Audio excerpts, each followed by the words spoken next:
Innal hamdalillah nahmaduhu wa nasta'inuhu wa nastahdi wa natubu ilaihi wa na'udzu billahi min shururi anfusina wa sayyiati a'malina man yahdihillahu fala mudilla lahu wa man yudlilhu fala hadiyalah. Ashhadu an la ilaha illallah wahdahu la syarika lah wa ashhadu anna Muhammadan abduhu wa rasuluhu la nabiyya ba'dah. Allahumma salli ala sayyidina wa habibina wa syafi'ina wa maulana Muhammadin wa ala alihi wa sahbihi wa man tabi'ahum bi ihsan ila yaumiddin. Usikum wa nafsi bi taqwallahi faqad fazal muttaqun. Qala Allah ta'ala fi kitabihil karim, a'udzu billahi minasy syaithanir rajim. Bismillahirrahmanirrahim. Ya ayyuhalladzina amanu taqullaha haqqa tuqatih wa la tamutunna illa wa antum muslimun. Wa qala aidan wa ma umiru illa liya'budullaha mukhlishina lahud-din hunafa wa yuqimus salata wa yu'tuz zakah wa dzalika dinul qayyim. Wa qala Nabi sallallahu alaihi wasallam, innama bu'itsu li utammima makarimal akhlaq. Shadaqallahul adzim wa shadaqa rasul karim. Sidang Jumat yang dirahmati Allah Subhanahu wa taala. Alhamdulillah pada hari ini kita masih diberi kesehatan, diberi kekuatan, diberi taufik dan hidayah, petunjuk oleh Allah Subhanahu wa taala untuk hadir di tempat ini. Mudah-mudahan kehadiran kita bukan hanya secara fisik tetapi juga kehadiran secara ruh, hadir di tempat ini untuk mendapatkan berkah dari salat Jumat berjamaah. Salawat dan salam tak lupa kita sampaikan kepada junjungan kita, suri tauladan kita, Nabi besar Rasulullah Muhammad sallallahu alaihi wasallam. Allahumma shalli wa sallim wa barik alaihi. Setiap Jumat kita diingatkan tentang takwa, dan takwa itu dihubungkan dan dikaitkan dengan berbagai hal. Dan memang ciri-ciri manusia yang beriman itu adalah dia selalu khawatir dengan ketakwaannya. Khawatir bermakna ingin terus menambahkan bekal dia untuk menghadap Allah, sekaligus juga untuk hidup dengan cara yang diridhoi Allah Subhanahu wa taala di muka bumi ini. Oleh sebab itu Allah Subhanahu wa taala berfirman, ya ayyuhalladzina amanu, wahai orang-orang yang beriman, taqullaha haqqa tuqatih, hendaklah kalian bertakwa dengan sebenar-benarnya takwa, wala tamutunna illa wa antum muslimun, dan tidaklah engkau mati kecuali dalam keadaan berislam kepada Allah, beriman kepada Allah dan Rasul-Nya. Kemudian Allah berfirman di surah Al-Bayyinah ayat kelima, wa ma umiru illa liya'budullaha mukhlishina lahuddin, dan tidaklah kami memerintahkan kepada manusia itu kecuali dia menjadi hamba Allah, beribadah kepada Allah secara ikhlas, tergolong orang-orang yang mukhlis. Mukhlishina lahuddin, ikhlas dalam beragama, ya, sekaligus hunafa, lurus dalam beragama. Wa yuqimus shalah, menegakkan salat, wa yu'tuz zakah, menegakkan zakat atau melaksanakan zakat, menghitungnya dan membayarkannya, sekaligus juga menyalurkannya kepada yang berhak. Wa dzalika dinul qayyim, itulah agama yang lurus. Tema utama kita hari ini adalah seorang manusia yang beriman kepada Allah, hidupnya itu lillahi ta'ala, orientasi hidupnya semata-mata karena Allah, baik di tempat kerja maupun juga di tempat umum ketika dia bergaul dengan masyarakat. Bahwa orientasi hidupnya tidak boleh semata-mata karena material, walaupun tentu saja dengan profesionalismenya, dengan tingkat pendidikannya, dengan pengalaman kerja, tentu ada apresiasi secara material, itu adalah suatu hal yang wajar. Nabi-nabi pun memiliki profesinya masing-masing.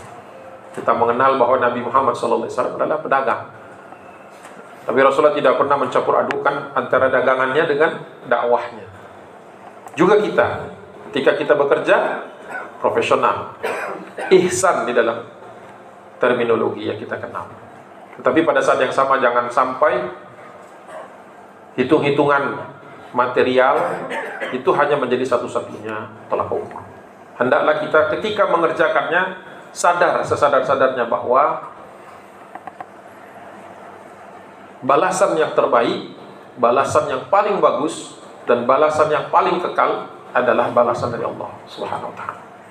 Ketika kita meniatkan setiap tarikan nafas, setiap kerja yang kita lakukan semata-mata karena Allah Subhanahu wa taala, maka dunia dan akhirat pun mengikuti. Tidak hanya berhenti di dunia saja. Kita melihat bahwa Allah Subhanahu wa taala juga mengingatkan kita di surah Ali Imran ayat 133, 134 dan 135. Ciri-ciri orang-orang yang ikhlas pada Allah Subhanahu wa taala. Orang yang lillahi ta'ala. Wasari'u ila maghfiratin min rabbikum wa jannatin 'arduha as-samawati wal ard u'iddat lil muttaqin. Ciri yang pertama adalah orang itu bergegas untuk mendapatkan ampunan dari Allah. Orang yang ikhlas itu lebih banyak melihat dirinya di cermin daripada orang lain. Jadi dia tidak menyibukkan dirinya untuk mencari kelemahan-kelemahan orang, mengungkit-ungkit, mencari-cari kesalahan orang. Tapi dia lebih banyak melakukan evaluasi pada dirinya sendiri. Dia khawatir sebagaimana kekhawatiran Umar bin Khattab ketika memimpin kaum muslimin sebagai Amirul Mukminin. Khalifah Umar mengatakan, hasibu anfusakum qabla an tuhasabu. Hendaklah kalian lebih banyak habis waktunya untuk menghisap diri sebelum datangnya hari penghisapan. Lillah, selalu orientasinya kehidupan ini akhirat. Walaupun dia bekerja di dunia ini layaknya seorang yang menguasai permasalahan tentu saja. Sedang jemaah yang dirahmati Allah Subhanahu wa taala, kenapa kita disuruh bergegas untuk mendapatkan ampunan dari Allah? Karena luasnya ampunan Allah itu wa jannatin arduhas samawati wal ard. Luasnya seluas langit dan bumi, dan diperuntukkan uiddat lil muttaqin, pada orang yang bertakwa. Jadi jadilah kita ini orang-orang yang memperbanyak waktu, menghabiskan waktu kita untuk dekat kepada Allah Subhanahu wa taala. Dalam kesempatan-kesempatan ketika mungkin pekerjaan sedang agak sedikit kurang tekanannya, maka perbanyak zikrullah. Perbanyak mengingat Allah. Apalagi sebentar lagi tadi sudah diingatkan tentangnya Ramadan. Maka harus sudah mulai ada perhitungan dari kita sekarang. Ya. Nanti itikaf di mana? Nanti target-target tilawahnya gimana? Sedekahnya bagaimana? Ya. Jadi tidak mengalir begitu saja. Ada perencanaan. Jangan sampai ketika kita mau libur, perencanaannya bagus sekali, lengkap sekali, bahkan sampai perhitungan biaya. Tapi ketika mau masuk Ramadan, tidak ada perhitungan, mengalir-ngalir aja. Maka ini belum lillah. Begitu banyak perhatian ditujukan kepada Lebaran, mudik dan sebagainya. Tapi Ramadannya sendiri bagaimana? Ketika kita berbicara tentang lillah, lillahi ta'ala, maka seluruh jiwa dan raga kita itu hanya untuk Allah. Capek nggak? Ya pasti capek. Tetapi capeknya karena lillah berubah lelah jadi lillah. Tetapi kalau kita hanya ngurusi dunia saja, maka capeknya itu ya udah, itu saja yang kita dapatkan, tidak lebih. Maukah kita hanya dapat peluh-peluh saja, capek-capek, ngantuk-ngantuk saja? Tentu tidak. Tidak mungkin kita mau sholat malam berpanjang-panjangan, tilawah berlembar-lembar, bahkan berulang-ulang, kalau bukan karena lillahi ta'ala. Begitu juga di ketika kita kerja. Bisa jadi apa yang kita lakukan di tempat kerja kurang dapat apresiasi. Bisa. Namanya manusia. Pimpinan itu bukanlah yang paling tahu. Bisa jadi Anda kurang diapresiasi. Bisa. Tapi kalau kita mengerjakannya karena Allah SWT, apresiasi dari Allah itu lebih terasa, lebih lama, lebih berkah, yang jelas. Tidak perlu berkecil hati. Karena bisa jadi, karena dunia ini kan tidak sempurna. Manusia melihat kita, 10 orang melihat kita 10 macam penilaian, tidak akan sama. Mungkin kita sudah all out, tapi apresiasinya masih rendah. Manusiawi. Tapi ingat, ketika kita lakukan karena Allah Subhanahu wa taala, maka Allah tidak akan menyia-nyiakan. Rasulullah SAW bersabda, "Al-kayyisu min ummati man dana nafsahu wa amila lima ba'dal maut." Barang siapa di antara umatku itu yang terkenal kayyis, cerdas. Yang cerdas itu bukan yang IQ-nya tinggi-tinggi, bukan. Cuma 2 kriteria Nabi. Mandana nafsahu, bisa mengelola emosinya. Wa amila lima ba'dal maut. Dan orientasi kehidupannya adalah kehidupan setelah kematian. Ketika orang-orang yang tidak percaya kepada Allah dan Rasulnya menganggap kematian adalah akhir dari semua masalah, akhir dari kehidupan, kita baru mau mengatakan bahwa kematian itu adalah pintu kehidupan yang abadi. Barang siapa yang sudah beramal soleh, dia dapatkan kebaikan, tidak ada habisnya. Barang siapa yang melakukan maksiat, tidak pernah bertobat atau kufur kepada Allah SWT, kematian adalah ambang awal kesulitan hidupnya tanpa ada ujung. Bagi siapa yang mungkin kurang beruntung di dunia ini, berapa tahun bisa dihitung. Ada yang usia sampai 80, ada yang cuma 60, ada yang 50, 40, bahkan di bawah itu sudah banyak orang meninggal dunia di bawah 30 tahun. Apakah dia hanya dapat dunia saja? Tergantung. Innamal a'malu binniyat. Tadi masih ditulis, nanti masih ditulis. Innamal a'malu binniyat. Tergantung niat. Kemudian di ayat 134 Allah tambahkan lagi kriterianya kalau kita ingin mukhlishina lahuddin, hatinya itu ikhlas. Alladzina yunfikuna fis sarra'i wad dharra, yaitu orang gemar berinfak dalam keadaan lapang mau dalam keadaan sempit. Tidak ada kota amal lewat itu. Apakah hanya dilewatkan saja atau diberhentikan? Tergantung kita. Tergantung kita melihat apa yang sedang melintas di depan kita itu. Cuma celengan atau masa depan. Tergantung kita. Ya. Jadi memang betul beriman kepada yang gaib itu penting sekali. Alladzina yunfikuna fis sarra'i wad dharra. Enggak usah nunggu kaya. Banyak orang berangan-angan nantilah kalau sudah kaya baru banyak sedekah. Tanya kepada orang yang sudah kaya raya tapi tidak biasa sedekah. Berat berpisah dengan harta. Dia merasa udah capek nyarinya, udah banting tulang jungkir balik, melepaskannya berat. Kalau tidak dibiasakan dari kecil-kecil. Ketika masih sederhana, hidupnya masih ngontrak, sedekah sudah biasa. Ketika rumahnya sudah sendiri, sedekahnya lebih kenceng. Ketika punya kos-kosan sendiri, sedekahnya makin kenceng. Itu tidak overnight.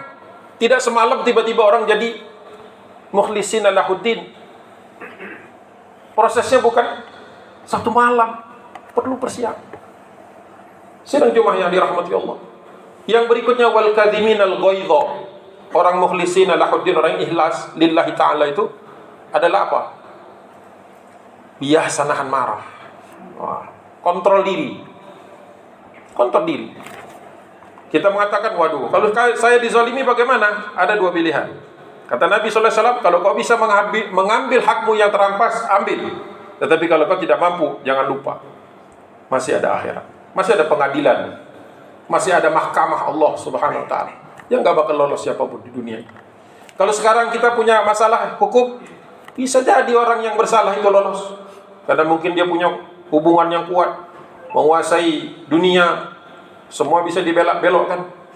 Yang terzalimi mana kena hukuman. Bisa. Tapi kalau kalian tahan itu, kata Nabi SAW, dan tahan amarah, tahan hal-hal yang tidak sepatutnya kita rasakan, tapi kita tahan demi Allah Subhanahu Wa Ta'ala, maka Nabi SAW bersabda, qala Rasulullah, man kaffa ghadabahu kaffallahu anhu adzabahu. Barang siapa yang terlatih menahan marahnya ketika dia dizalimi sekalipun, maka Allah akan menahan juga azab ketika dia harusnya kena. Luar biasa. Perhatikan orang yang sering menahan emosinya. Allah kasih ketenangan yang lebih. Allah kasih kesabaran yang lebih. Memang kelihatannya di dunia dia sepertinya gak punya kekuatan, lemah. Tapi di sisi Allah Subhanahu Wa Ta'ala orang yang paling kuat. Wa man khazana lisanahu satarallahu auratahu. Barang siapa yang biasa menjaga omongannya, gak biasa jelek-jelek ngomongnya, carut-marut, sumpah serapah, kata-kata kotor. Siapa yang biasa menahan itu? Biasa menahan itu, maka satarallahu auratahu, maka Allah tutup aurat. Maksudnya ketika dia melakukan kesalahan, Allah sembunyikan dari orang. Allah kasih kesempatan dia untuk bertobat. Allah pelihara dia supaya dia masih punya waktu untuk minta ampun kepada Allah Subhanahu Wa Ta'ala. Hati-hati ketika kita tidak punya bekal seperti itu. Ketika lagi maksiat, mati di tempat yang buruk, sedang melakukan pekerjaan buruk. Kenapa orang seperti itu tidak dikasih kesempatan sama Allah? Mungkin selama hidupnya dia gak pernah menahan marah. Gak pernah nahan marah. Semuanya meledak-ledak dengan alasan, ini sifat saya. Kadang-kadang manusia berlindung dengan mengatakan, ini sifat saya. Padahal sifat yang ditunjukkan Nabi, innama bu'ithtu liutammima makarimal akhlak. Tidaklah aku diutus kecuali menyempurnakan alam akhlak kalian sebagai kaum. Dan yang ketiga, yang keempat, wal afina 'anil nas wallahu yuhibbul muhsinin. Dan gemar memaafkan manusia. Ya, kalau kita gampang memaafkan orang, bukan berarti kita kemudian besok dikerjain lagi, bukan. Memaafkan itu berarti kita melepaskan dari hati kita ke kesalahan-kesalahan. Tapi kita ingat orangnya. Oh ini kalau berbisnis curang nih. Besok hati-hati. Memaafkan itu bukan berarti kemudian besok kita pasang lagi leher kita di situ, bukan. Kita jadi waspada. Tapi kita tahu karakter dia dan kita sudah maafkan. Tidak mengganjal lagi. Tenang hati kita. Mudah-mudahan kita semua menjelang Ramadan ini, di hampir pertengahan bulan Sya'ban ini, dikarunia oleh Allah ketenangan jiwa, kesabaran, berlatih sabar, dan juga terpelihara dari berbagai maksiat. Barakallahu li wa lakum fil Qur'anil azim wa nafa'ani wa iyyakum bima fihi minal ayati wa dzikril hakim. Aqulu qouli hadza astaghfirullahal azim li wa lakum wa lisairil muslimina wal muslimat min kulli dhanbin fastaghfiruhu innahu huwal ghafurur rahim.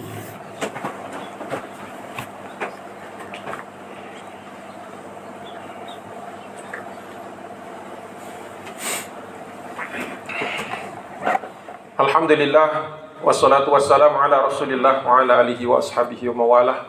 Asyhadu an la ilaha illallah wahdahu la syarikalah wa asyhadu anna Muhammadan abduhu wa rasuluh. Adal amanah wa balagha risalah wa nasahal ummah wa kasyafal gummah ila yaumil qiyamah amma ba'd. Innallaha wa malaikatahu yusholluna 'alan nabi ya ayyuhalladzina amanu shallu 'alaihi wa sallimu taslima. Sedang jemaah yang dirahmati Allah, bagian kedua ini saya ingin mereview saja sedikit, yaitu ayat ke-135, dua sifat lagi dari orang yang lillahi ta'ala. Walladzina idza fa'alu fahishatan aw dzalamu anfusahum dzakarullah. Yaitu tipikal orang yang kalau dia melakukan kesalahan, menzalimi dirinya sendiri, menjerumuskan dirinya ke dalam maksiat, cepat ingat Allah. Fastaghfaru lidzunubihim. Segera memohon ampun kepada Allah. Tidak ada kita yang sempurna. Yang ada adalah Allah tutup dan sembunyikan aib kita. Tidak ada yang sempurna. Semua orang pasti punya masa gelap. Maka dari itu, fastaghfaru lidzunubihim. Allah katakan, wa may yaghfiru dzunuba illallah. Siapa lagi sih yang bisa mengampuni kecuali Allah? Walam yusirru ala ma fa'alu wa hum ya'lamun. Dan kata Allah, ingat, kalau hampir hendak melakukan kesalahan yang sama, langsung berhenti. Itu ciri orang yang mukhlisina lahuddin. Marilah kita berdoa kepada Allah, mudah-mudahan doa ini diangkat dan dikabulkan, dan kita semua menjadi hamba-hamba Allah yang bertakwa. Bismillahirrahmanirrahim. Alhamdulillahirabbil alamin, hamdan na'imin, hamdan syakirin, hamdan thayyiban mubarakan katsiran, hamdan yuwafi ni'amahu wa yukafi mazidah. Ya Rabbana lakal hamdu kama yanbaghi li jalalikal karim wa 'azimi sultanik. Wassalatu wassalamu ala asrafil anbiya'i wal mursalin wa ala alihi wa ashabihi ajma'in. Allahumma ighfir lil muslimina wal muslimat wal mu'minina wal mu'minat al ahya'i minhum wal amwat innaka sami'un qaribun mujibud da'wati qadi wa al hajat. Allahumma ighfir lana wa li walidina warhamhum kama rabbawna shighara. Rabbana la tuzigh qulubana ba'da idh hadaitana wa hab lana min ladunka rahmah innaka antal wahhab. Rabbana zalamna anfusana wa illam taghfir lana wa tarhamna lanakunanna minal khasirin. Allahumma a'inna ala dzikrika wa syukrika wa husni ibadatik. Allahumma inna na'udzubika min jahdil bala wa darkis syaqa wa su'il qada wa syamatatil a'da. Rabbana atina fid dunya hasanah wa fil akhirati hasanah wa qina adzaban nar. Subhana rabbika rabbil izzati amma yasifun wa salamun alal mursalin walhamdulillahi rabbil alamin. Ibadallah, innallaha ya'muru bil 'adli wal ihsan wa ita'i dzil qurba wa yanha 'anil fahsya'i wal munkari wal baghi ya'idzukum la'allakum tadhakkarun washkuruhu 'ala ni'amihi yazidkum wa la dzikrullahi akbar.